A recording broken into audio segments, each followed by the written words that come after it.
Bismillahirrahmanirrahim. Assalamualaikum warahmatullahi wabarakatuh. Alhamdulillahi rabbil alamin. Wa bihi nasta'in ala umuri dunya waddin. Wassalatu wassalamu ala asyrafil anbiya'i wal mursalin, nabiyyina Muhammadin wa ala alihi wa sahbihi ajma'in wa man tabi'ahum bi ihsanin ila yaumiddin. Allahumma alimna ma yanfa'una wanfa'na bima 'allamtana wa zidna ilma. Allahumma inna nas'aluka ilman nafi'an wa rizqan thayyiban wa 'amalan mutaqabbala. Ikhwan akhwat, para peserta dan para pemirsa dimanapun Anda berada, rahimani wa rahimakumullah jami'an. Senang sekali kita bisa kembali bertemu untuk melanjutkan membaca kitab Ta'limul Muta'allim, Tariqat Ta'allum, karya Al-Imam Burhanul Islam Az-Zarnuji. Sebuah kitab yang ringkas yang membahas tentang adab-adab dalam kita menuntut ilmu. Sebuah kitab yang diberkahi oleh Allah Subhanahu wa taala. Yang salah satu tanda keberkahan dari kitab ini adalah Al-Imam Az-Zarnuji itu mazhabnya adalah mazhab Hanafi, ya. Az-Zarnuji mazhabnya adalah Hanafi. Sebagaimana kita dapati, beliau sering mengutip perkataan Abu Hanifah, perkataan Imam Abu Yusuf yang merupakan pembesar dalam mazhab Hanafi. Nah, di antara yang menunjukkan keberkahan dari kitab ini adalah kitab ini itu banyak menjadi bahan ajar di banyak pondok pesantren di Indonesia yang merupakan basis mazhab Syafi'i. Ya. Basisnya banyak pondok pesantren di negeri kita itu bermazhab Syafi'i, mazhab fikih. Akan tetapi meskipun demikian, yang menjadi pegangannya dalam pembahasan adab menuntut ilmu adalah kitab ini. Padahal dia mazhabnya Hanafi. Maka ini salah satu tanda keberkahan dari kitab ini. Allah menempatkan keberkahan dari dalam kitab ini, jadi diterima oleh banyak kalangan. Ya. Padahal mazhab pondok pesantren di Indonesia banyak mazhab Syafi'i, dan kalau mau mereka mencari kitab tentang adab menuntut ilmu yang bermazhab Syafi'i itu banyak. Ya, Imam Nawawi memiliki kitab adab menuntut ilmu. Imam Ibnu Jama'ah Al-Kinani Asy-Syafi'i juga memiliki kitab adab menuntut ilmu, dan banyak ulama-ulama bermazhab Syafi'i yang memiliki buku panduan menuntut ilmu. Akan tapi yang banyak dijadikan panduan adalah buku Imam Az-Zarnuji ini. Maka ini sebagai kita refreshment kembali, untuk mengingatkan kembali tentang buku yang sedang kita baca ini, yang mana kita sudah sampai di halaman 223. Ini merupakan pasal ke-8 dari 13 pasal yang akan disampaikan oleh Imam Zarnuji dalam kitab ini. Artinya kita sudah melewati separuhnya, ya, sudah lebih dari separuh yang kita baca. Dan sebagai pengantar kembali tentang apa pentingnya kita mempelajari adab, ya, untuk kita merefresh kembali bahwasanya kita dalam menuntut ilmu itu harus pintar-pintar dan harus cerdas dalam mengambil langkah dalam proses kita menuntut ilmu. Kita berkaca dan mengambil pelajaran dari para sahabat Nabi SAW, bagaimana para sahabat itu adalah orang-orang yang cerdas dalam beragama. Para sahabat adalah orang-orang yang cerdas dalam beragama, yang salah satu bentuk kecerdasan mereka itu adalah mereka selalu ingin mengambil sesuatu yang efektif dan efisien dalam beramal. Sesuatu yang efektif dan efisien dalam beramal. Oleh karena itulah kita dapati banyak para sahabat yang bertanya kepada Nabi SAW, "Ya Rasulullah, ayyul a'mal afdal?" Ya, misalnya mereka bertanya, "Wahai Rasulullah, amal apa yang paling afdal?" Kadang mereka membandingkan antara amal ini dan amal ini, mana yang lebih afdal. Ini contohnya. Ya, kita beramal itu yang efisien. Kenapa kita perlu efisien dalam beramal? Bertitik tolak dari kesadaran kita bahwasanya sumber daya yang kita miliki dalam kita beramal itu terbatas. Waktu kita terbatas, Kita beramal butuh waktu, kita belajar butuh waktu. Tenaga kita terbatas, kita beribadah butuh tenaga. Harta kita terbatas dan berbagai keterbatasan kita yang lainnya. Nah, maka menyadari keterbatasan ini, kita berpikir bagaimana caranya ibadah kita, termasuk di dalamnya adalah menuntut ilmu, itu bisa maksimal, bisa seefisien mungkin. Efisien, kita keluar resource yang sedikit, akan tapi hasilnya maksimal. Nah, itulah salah satu kenapa kita penting dalam kita mempelajari adab dalam menuntut ilmu. Jadi adab ini semacam panduan metodologi dalam kita belajar. Ketika kita belajar adab menuntut ilmu, kita diarahkan oleh para ulama bagaimana sih caranya belajar itu yang efektif dan efisien, metodenya seperti apa. Apa saja sih yang perlu dipelajari, yang lebih penting untuk didahulukan dalam kita belajar itu apa saja. Ya, sudah kita pelajari di adab-adab kitab ini, ilmu-ilmu apa saja yang perlu kita dahulukan sudah disampaikan oleh Imam Zarnuji. Lalu kepada siapa kita harus belajar juga sudah kita pelajari, ya, bagaimana metodenya kita dalam kita menentukan guru, memilih guru. Nah, ini semua dalam rangka mengefisienkan langkah kita dalam belajar, agar kita itu istilahnya kita mungkin tidak waton dalam belajar itu, tidak sembarangan. Yang penting saya semangat, tidak peduli langkahnya yang diambil itu arahnya kemana, metode belajarnya seperti apa, tidak demikian seharusnya. Harus jelas langkahnya, kita pilih langkah-langkah yang efisien dalam kita belajar. Nah, termasuk yang perlu kita efisienkan dalam belajar itu adalah masalah waktu. Jangan sampai kita hanya semangat, bermodalkan semangat saja, waktu tidak kita pikirkan bagaimana caranya bisa seefisien mungkin menggunakan waktu dalam kita belajar. Nah, termasuk juga pembahasan waktu ini disampaikan oleh para ulama, disampaikan panduannya seperti apa dalam kita memanfaatkan waktu dalam kita belajar itu. Oleh karena itulah disampaikan pembahasan ini oleh Imam Zarnuji. Kita baca di halaman 223, Faslun fi waqti tahsil, sebuah pasal pembahasan tentang waktu menuntut ilmu. Qila waktu ta'allumi minal mahdi ilal lahdi. Ini prinsip mendasarnya. Yang namanya belajar itu dimulai sejak berada dalam buayan ibu. Mahdi di sana maksudnya adalah buayan ibu, sejak masih kecil, ilal lahdi, ke dalam liang lahat. Sejak orang dalam buayan ibunya sampai dia masuk ke liang lahat. Artinya sepanjang hidup, seumur hidup. Proses belajar itu sepanjang umur kita.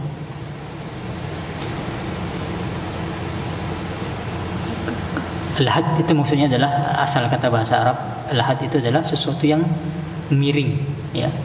Kenapa liang lahat disebut sebagai liang lahat? Karena dia kan ada miringnya, ya. Dia masuk kemudian dia miring ke kanan untuk memasukkan jenazah itu. Nah, itu kenapa disebut sebagai liang lahat. Ada istilah ilhad dalam agama kita. Ilhad itu maksudnya adalah penyimpangan, karena dia miring, tidak berada di jalan yang lurus. Itu kenapa disebut sebagai liang lahat. Nah, maka minal mahdi ilal lahdi, belajar itu dari buayan ibu sampai masuk ke liang lahat. Ini juga mengingatkan kita pada perkataan Imam Ahmad. Imam Ahmad pernah ditanya, ila mata wa anta ma'al mahbarah, wahai Imam Ahmad, sampai kapan anda itu akan membawa-bawa tinta dan pena anda? Ya, dulu orang kalau belajar itu sangat kentara. Proses orang belajar itu dulu sangat terlihat. Ini penuntut ilmu. Di antara tanda orang itu adalah penuntut ilmu di zaman dulu adalah dia kemana-mana membawa kertas yang besar, membawa alat tulis seperti kuas, itu penanya dulu seperti kuas, lalu dia membawa tinta. Ya, jadi dulu metodenya belajar dicelupkan pena itu ke dalam tinta lalu dituliskan di kertas. Dulu metode tulis menulis seperti ini, sehingga orang kelihatan kalau dia menuntut ilmu itu bakal kelihatan.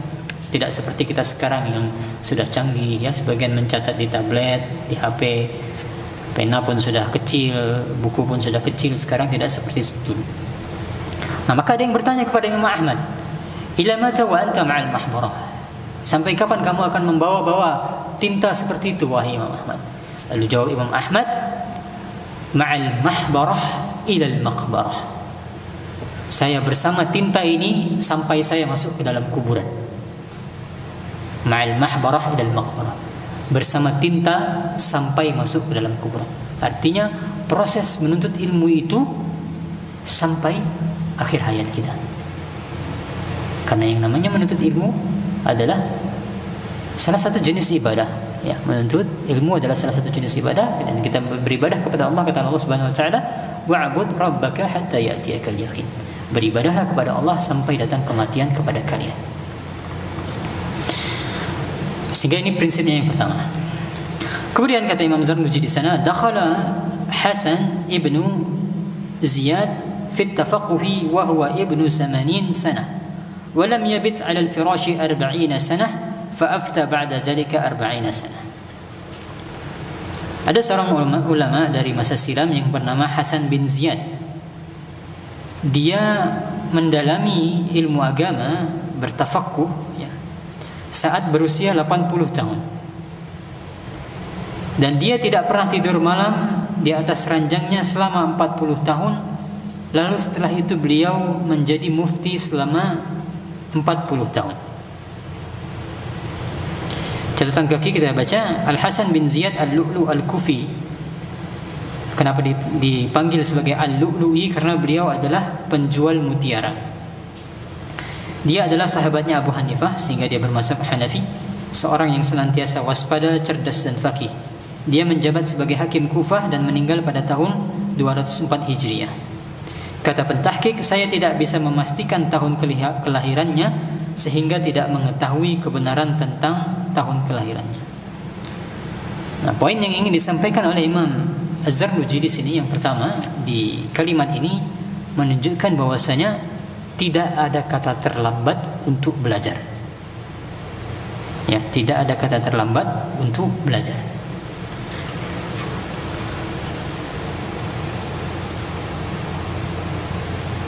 Dan hal yang menunjukkan poin utama ya,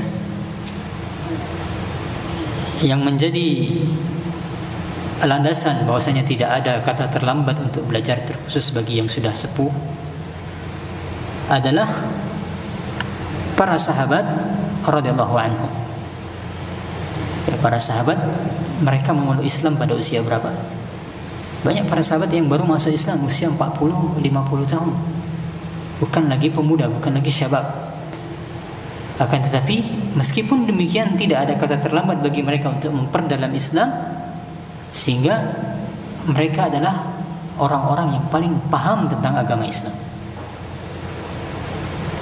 Bahkan Imam Bukhari di dalam kitab Sahih beliau secara khusus membuat bab di dalam kitab Sahih Bukhari berjudul Ta'allama ashabun Nabi SAW kibaran. Kata Imam Bukhari, para sahabat Nabi SAW dulu mereka belajar ketika mereka sudah tua.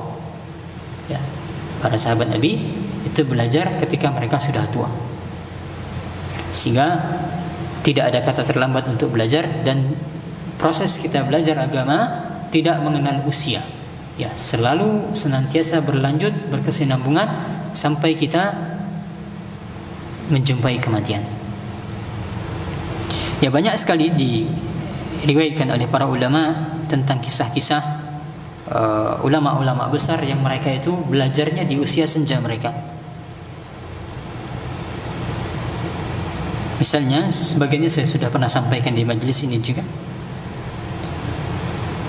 Ya, Ibnu Aqil, salah seorang ulama besar dari masa silam, berkata, wa inni la ajidu min hirsi 'ala al-ilmi wa ana fi 10 min samanin ashadda mimma kuntu ajiduhu wa ana fi ibni 20.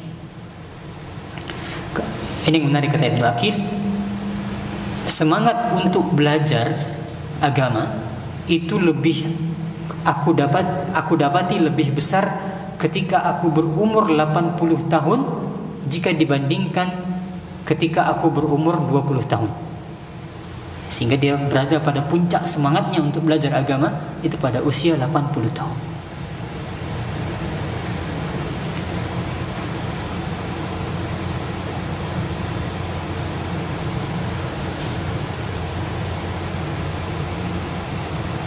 Kemudian yang menarik juga Ibnu Hazm. Siapa yang tidak tahu Ibnu Hazm? Ulama besar dari Andalus, ulama besar Islam dari Andalusia. Yang kita tidak tahu banyak kisahnya tentang Ibnu Hazm barangkali adalah Ibnu Hazm bahkan di umur 26 tahun beliau tidak tahu secara detail tentang tata cara sholat. Tentang sholat tahiyatul masjid diriwayatkan Imam Ibnu Hazm tidak tahu tahiyatul masjid. Sholat tahiyatul masjid itu apa? Pada umur 26 tahun. Pernah dia masuk masjid, tiba-tiba dia duduk. Dinasihati oleh salah seorang ulama di zaman itu, berdirilah engkau, tegakkanlah sholat tahiyatul masjid terlebih dahulu. Imam Ibnu Hazm pada usia 26 tahun, dia bingung sholat tahiyatul masjid itu seperti apa. Nah, lalu terjadi beberapa episode seperti ini dalam kehidupannya. Akhirnya dia termotivasi untuk memperdalam agama. Akhirnya dia pun setelah berpanjangnya waktu dia belajar menjadi ulama besar. Artinya tidak ada kata terlambat untuk belajar agama.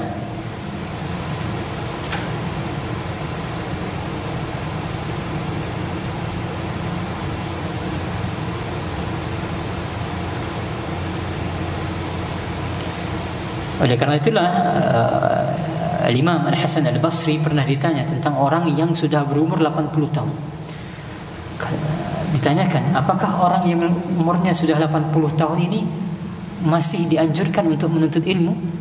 Kata Imam Al-Hasan Al-Basri, selama dia masih hidup maka semestinya dia menuntut ilmu. Tidak peduli umurnya meskipun masih 80 tahun. Maka ini yang pertama. Ini yang kedua, maaf. Yang pertama tadi prinsipnya belajar itu sepanjang hayat. Yang kedua, tidak ada kata terlambat. Kemudian yang ketiga, wa afdalul awqati syarkhus syabab. Waktu belajar yang paling baik itu adalah di puncak masa remaja.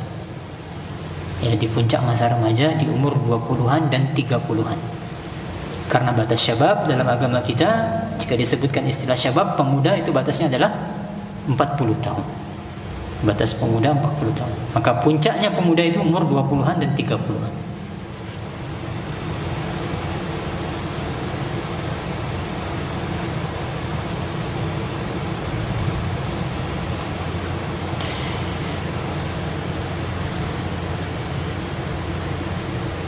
Nah, sehingga jangan dibalik ya. Poin yang ketiga ini itu untuk para pemuda. Kepada para pemuda kita katakan, segeralah Anda belajar karena ini adalah masa puncak untuk masa terbaik untuk belajar. Dan kepada orang-orang yang sudah tua, kita sampaikan poin 3 tadi. Bahwasanya banyak orang-orang, banyak ulama-ulama besar yang mereka itu baru belajar di usia tuanya. Seperti itu kita mengkondisikannya. Jangan dibalik, ya. Jangan dibalik untuk orang-orang muda disampaikan bahwasanya oh banyak ulama-ulama besar itu belajarnya ketika tua. Kalau begitu nanti saya ketika tua sajalah saya belajarnya. Dan jangan dibalik juga untuk orang-orang tua. Kita sampaikan Anda sudah melalui masa keemasan untuk belajar sehingga Anda tidak perlu lagi belajar. Tidak. Jangan dibalik, ya. Kepada orang-orang muda kita motivasi mereka bahwasanya Anda masih muda, manfaatkanlah masa emas ini untuk belajar. Dan kepada orang-orang yang tua kita sampaikan tidak ada kata terlambat untuk belajar. Maka di situ disebutkan masa yang paling baik untuk belajar adalah permulaan masa remaja. Al-Hasan Al-Basri pernah berkata,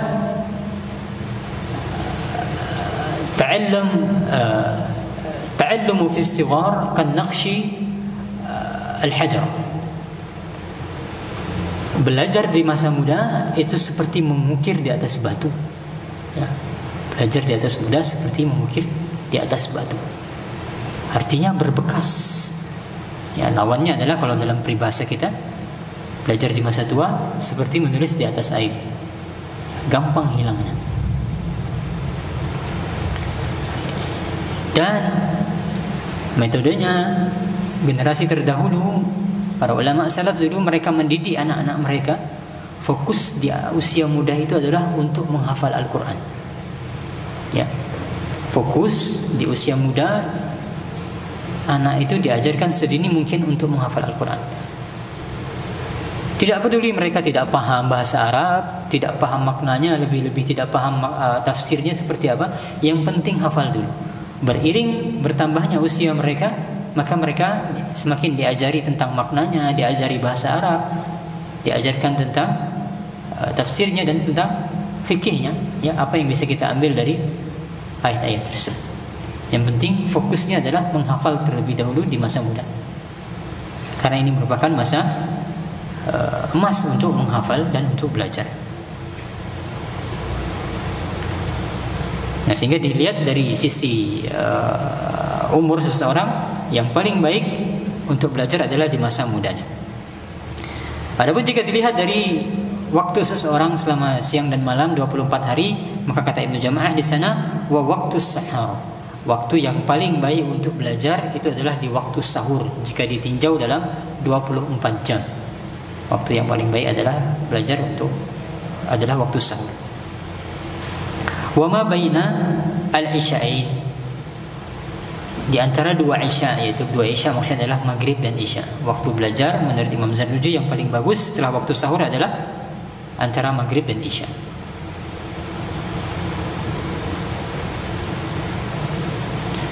Ya, sehingga kita ulangi lagi, kalau kata Ibnu Jama'ah, sebagaimana pernah kita sampaikan, oleh Ibnu Jama'ah membaginya seperti ini. Waktu yang paling bagus untuk menghafal adalah waktu apa? Waktu sahur, ya. Dini hari. Waktu paling bagus untuk menghafal adalah waktu sahur. Waktu yang paling bagus untuk membahas adalah membahas sesuatu waktu pagi. Setelah terbitnya matahari, ini waktu untuk membahas, al-bahas. Kemudian waktu yang paling bagus untuk menulis adalah tengah hari, setelah zuhur. Waktu paling bagus untuk menulis. Waktu yang paling bagus untuk muzakarah dan muraja'ah dan mutala'ah yaitu di malam hari, ba'da al-isya. Ini menurut Ibnu Jama'ah. Dan inilah kebiasaan para salaf. Ya, kebiasaan para salaf itu mereka melakukan muraja'ah itu setelah isya. Muraja'ah dilakukan setelah isya. Saya bawakan di sini riwayatnya, disampaikan oleh Syekh Ali Hasan Al-Halabi di dalam kitab beliau Al-Mu'lim, tentang kisah Imam Al-Hasan, Imam Ali bin Al-Hasan Al-Shakik bin Shakik. Kata Imam Ali bin Al-Hasan, aku pernah bersama Abdullah ibn al-Mubarak pada sebuah malam yang dingin, berdiri selesai sholat isya, berdiri dari masjid, kemudian untuk keluar masjid bareng-bareng bersama Ibn al-Mubarak. Lalu tiba-tiba di pintu masjid mereka bermuzakarah, saling mengingatkan tentang hadis Nabi SAW. Ya, Ibn al-Mubarak yang memulai mengingatkan Imam Ali bin Hasan. Lalu mereka senantiasa saling bermurajaah seperti ini, mengingatkan tentang hadis-hadis Nabi, bermurajaah. Akhirnya kata Imam Ali bin Hasan, hatta ja'al muazzin fa'azana il-fajr. Senantiasa mereka melakukan hal seperti ini sampai akhirnya datang muazzin untuk mengumandangkan azan subuh. Berdiri di pintu masjid untuk murajaah hadis dari ba'dal isya sampai datangnya waktu subuh. Kata Ibnu Jama'ah, ini adalah kebiasaan para salaf. Mereka bermurajaah ba'dal isya, di malam hari.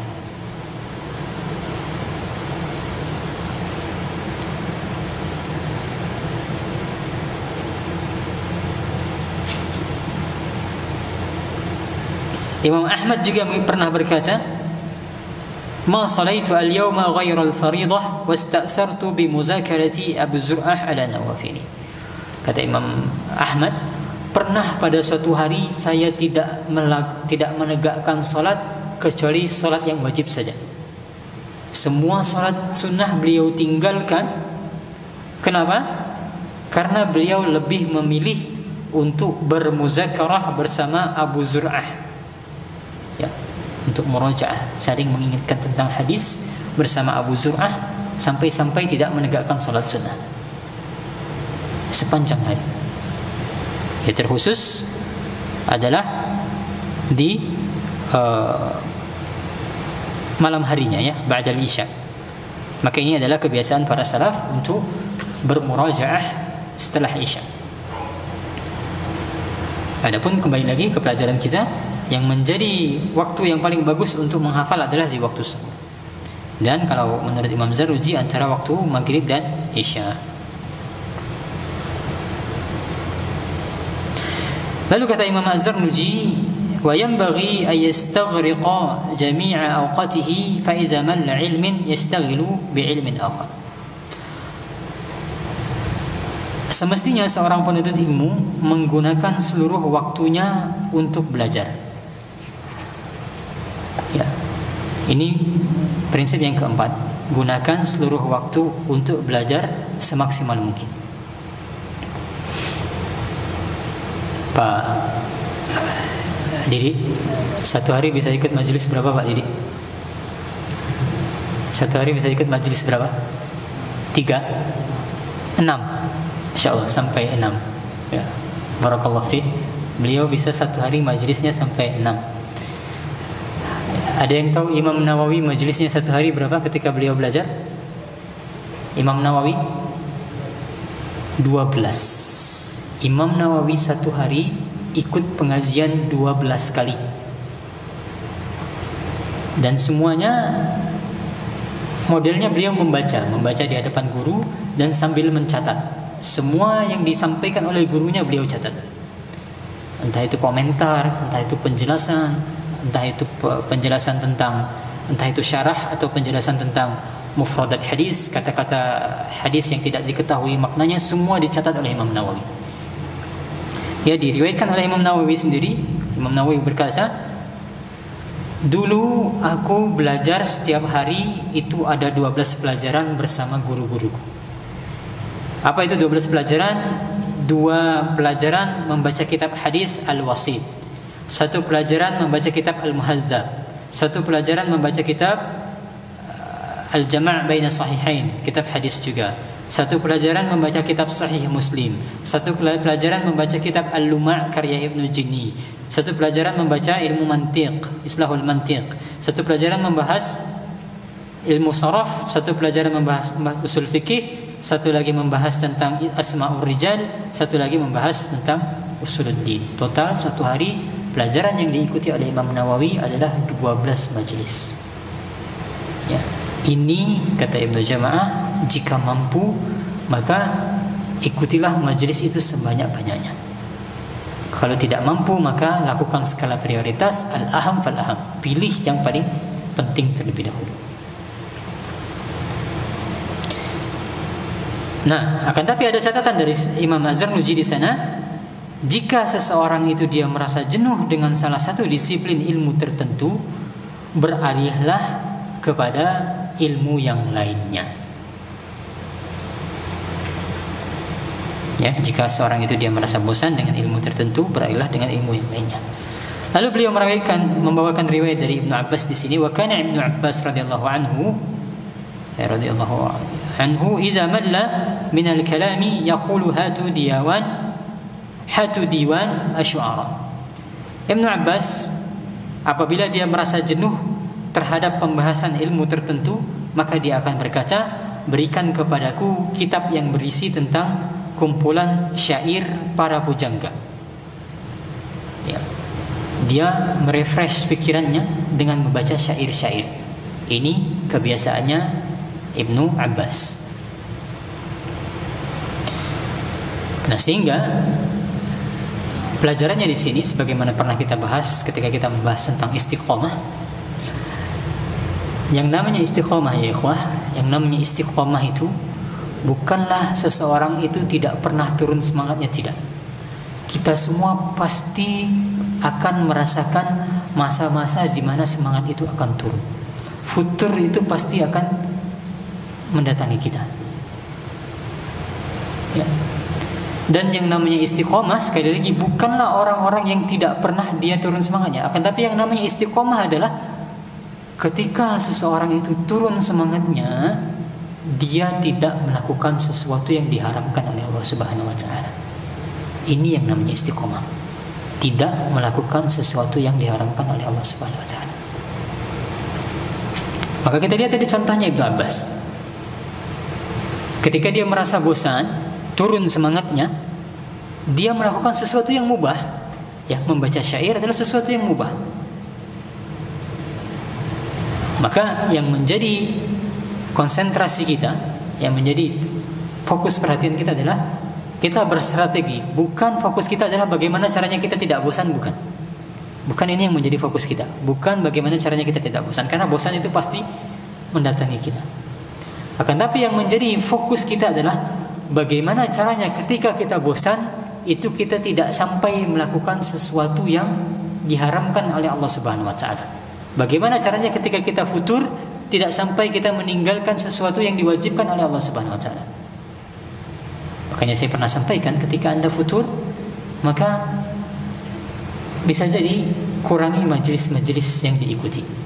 Ya, kurangi majelis, mungkin ketika semangat setiap hari ada mengikuti ta'lim, atau bahkan setiap hari mengikuti beberapa ta'lim, beberapa pelajaran.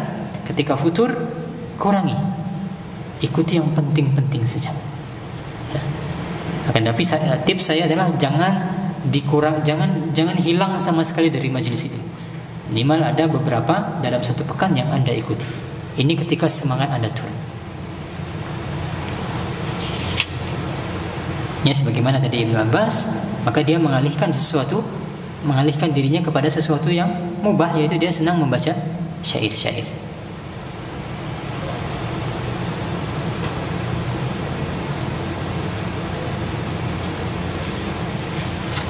Kemudian yang terakhir yang disampaikan oleh Jamaah di dalam pasal ini yaitu tentang kisah Muhammad bin Al-Hasan, la yanamu al-laila.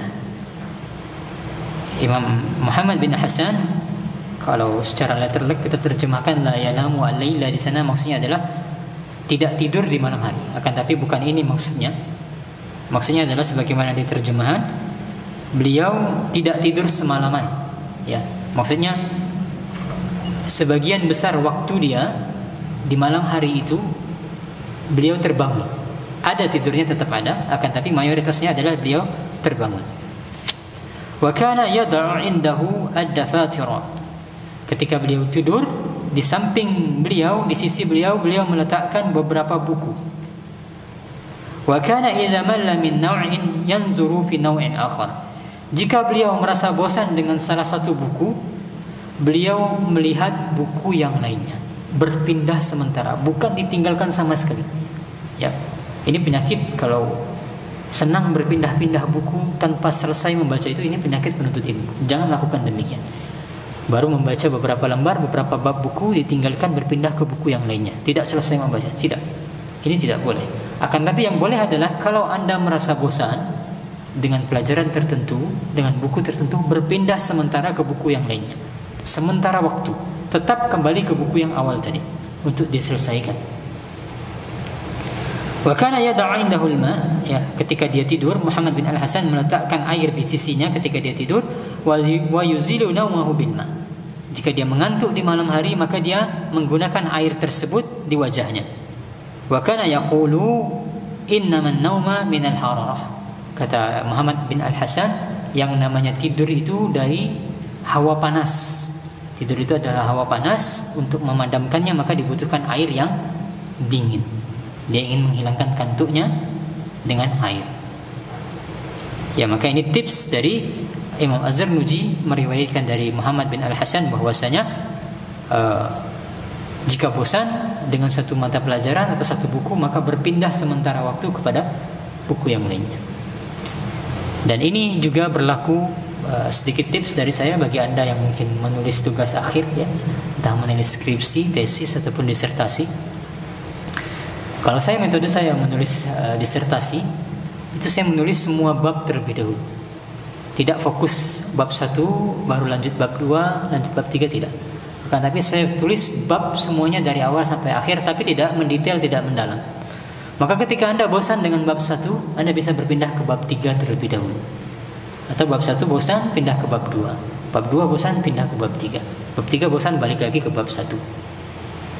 Maka ini juga berlaku tips seperti ini ketika kita menulis sebuah karya ilmiah, ya.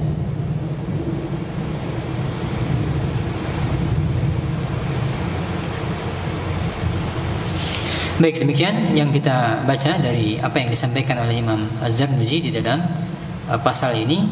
Ya, intinya adalah beliau memberikan garis besar di dalam bab ini tentang bagaimana kita memilih waktu dan memaksimalkan waktu. Prinsip utamanya tadi adalah yang namanya belajar itu sepanjang waktu, sepanjang umur.